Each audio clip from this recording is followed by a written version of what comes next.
Maybe I'll start you off with this.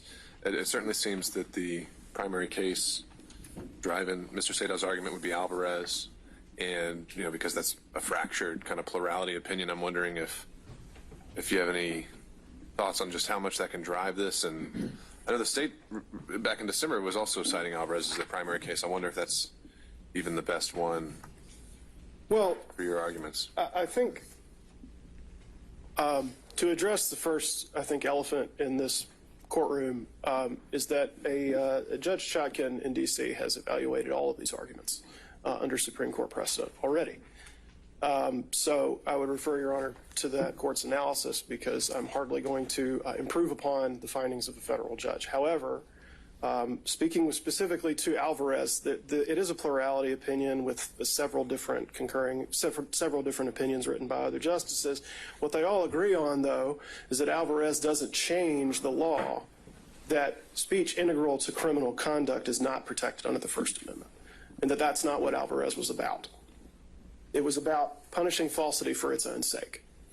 So the question is that what the state is doing here?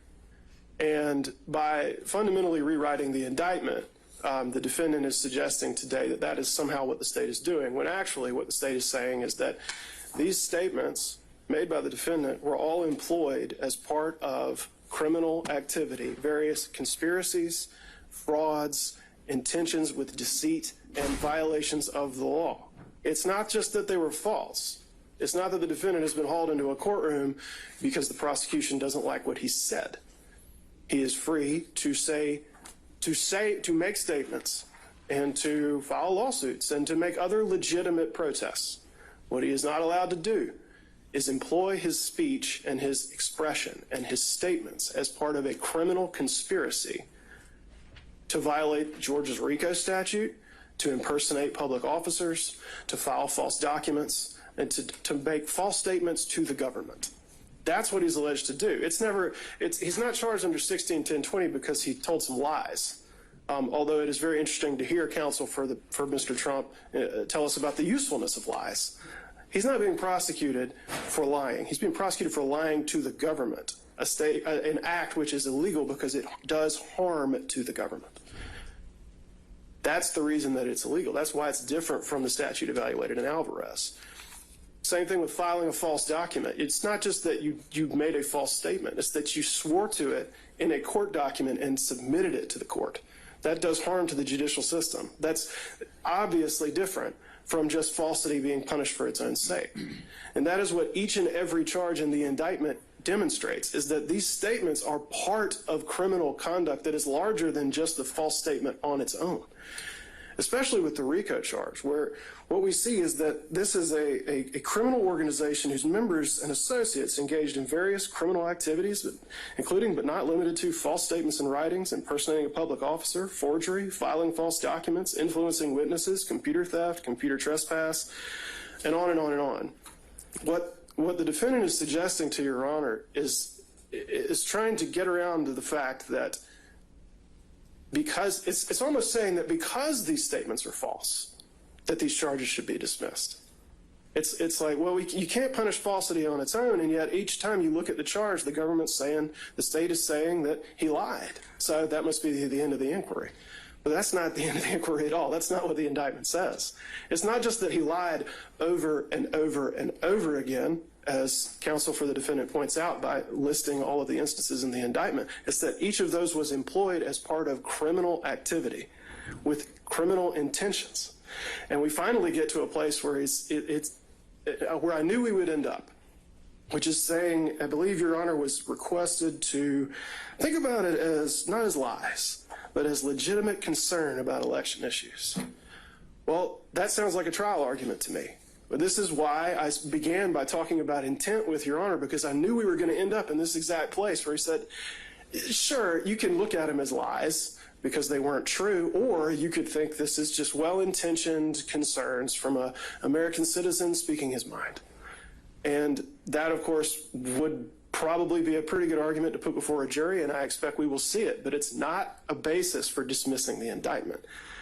The whole question of intent is no doubt going to be brought up. It can only be determined by a jury.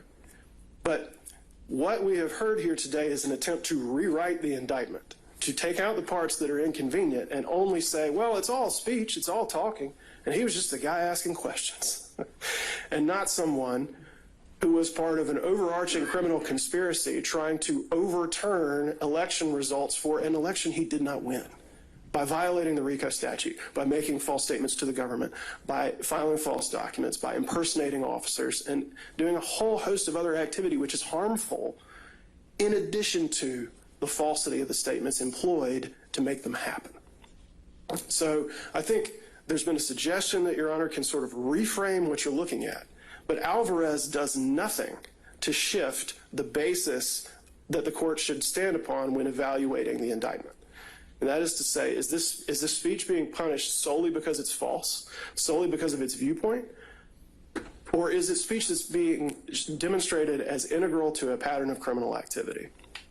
And finally, the fact that it speaks to political concerns or core political speech, and this is something that the court in D.C. Thoroughly addressed, does not change the fact that it can be employed as part of criminal conduct. The mere fact that you're talking about issues of public concern or core political speech, which may be completely fine and protected in most contexts, does not mean that you cannot be indicted if you use that kind of speech to pursue illegal activities.